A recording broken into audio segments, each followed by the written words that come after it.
spring. Frog ran up the path to Toad's house. He knocked on the front door. There was no answer. Toad! Toad! Shouted Frog. Wake up! It is spring! Blah, said a voice from inside the house. Toad! Toad! Cried Frog. The sun is shining. The snow is melting. Wake up! I am not here, said the voice. Frog walked into the house. It was dark.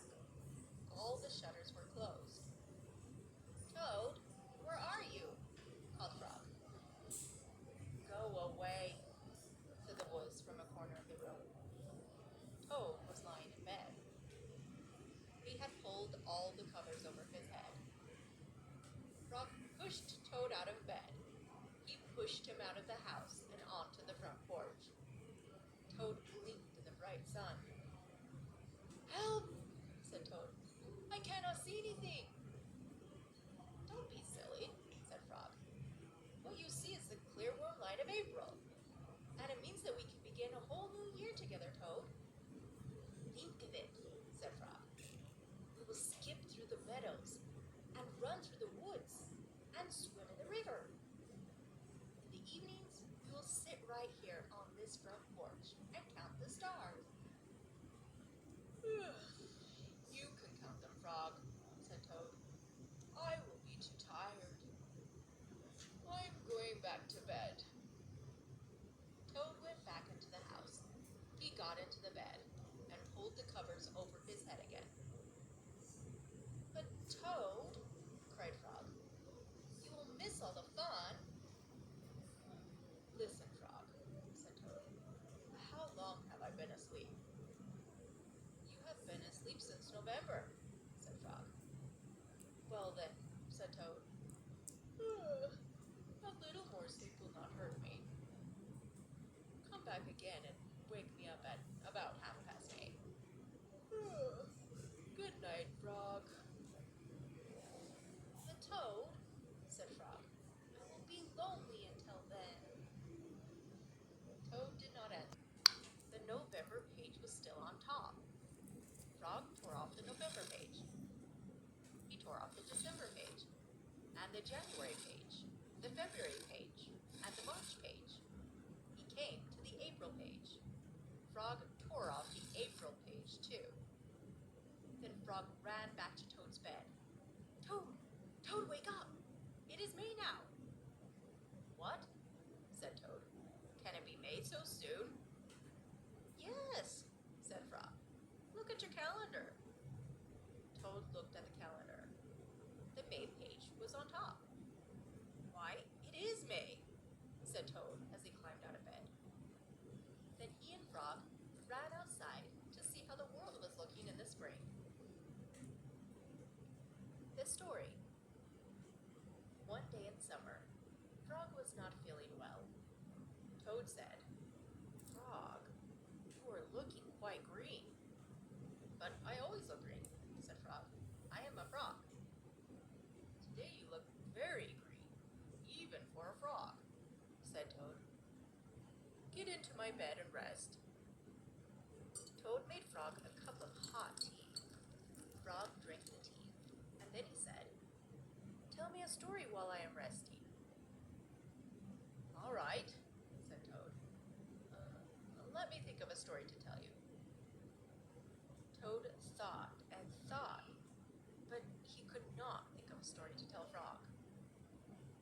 I will go out on the front porch and walk up and down, said Toad. Perhaps that will help me to think of a story. Toad walked up and down on the porch for a long time, but he could not think of a story to tell Frog. Then Toad went into the house and stood on his head. Why are you standing on your head? Asked Frog. I hope that if I stand on my head, it will help me to think of a story, said Toad. Toad stood on his head for a long time, but he could not think of a story to tell Frog. Then Toad poured a glass of water over his head. Why are you pouring water over your head? Asked Frog. I hope that if I pour water over my head, it will help me to think of a story, said Toad. Toad poured many glasses of water over his head, but he could not think of a story to tell Frog. Then Toad began to bang his head against the wall. Why are you banging your head against the wall? Asked Frog. I hope that if I bang my head against the wall hard enough, it will help me to think of a story, said Toad. I am feeling much better now, Toad, said Frog. I do not think I need a story anymore. Then you get out of bed and let me get into it, said Toad, because now I feel terrible. Frog said, Would you like me to tell you a story, Toad? Yes, said Toad, if you know one. Once upon a time, said Frog, there were two good friends, a frog and a toad. The frog was not feeling well. He asked his friend the toad to tell him a story. The toad could not think of a story. He walked up and down on the porch, but he could not think of a story. He stood on his head, but he could not think of a story. He poured water over his head, but he could not think of a story. He banged his head against the wall, but he could not think of a story. Then the toad did not feel so well, and the frog was feeling better. So the toad went to bed, and the frog got up and told him a story. The end. How was that, Toad? Said Frog. But Toad did not answer. He had a lost button. Toad and Frog went for a long walk. They walked across a large meadow. They walked in the woods. They walked along the river. At last, they went back home to Toad's house.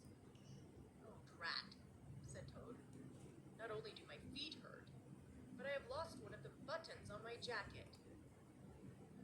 Don't worry, said Frog. We will go back to all the places where we walked. We will soon find your button. They walked back to the large meadow. They began to look for the button in the tall grass. Here's your button, cried Frog. That is not my button, said Toad. That button is black. My button was white. Toad put the black button in his pocket. A sparrow flew down. Excuse me, said the sparrow. Did you lose a button? I found one's 2 holes. My button had 4 holes. Toad put the button with 2 holes in his pocket. They went back to the woods and looked on the dark path. Here is your button, said Frog. That is not my button, cried Toad. That button is small. My button is big. Toad put the small button in his pocket. A raccoon came out from behind a tree. I heard that you were looking for a button, he said. Here is one that I just found. That is not my button, wailed Toad. That button is square. My button was round. Toad put the square button in his pocket. Frog and Toad went back to the river. They looked for the button in the mud. Here's your button, said Frog. That is not my button, shouted Toad. That button is thin. My button was thick. Toad put the thin button in his pocket. He was very angry. He jumped up and down and screamed, The whole world is covered with buttons, and not one of them is mine. Toad ran home and slammed the door. There, on the floor, he saw his white, 4-hole, big, round, thick button. Oh, said Toad. It was here all the time. What a lot of trouble I have made for Frog. Toad took all the buttons out of his pocket. He took his sewing box down from the shelf. Toad sewed the buttons all over his jacket. The next day, Toad gave his jacket to Frog. Frog thought it was beautiful. He put it on and jumped for joy. None of the buttons fell off. Toad had sewed them on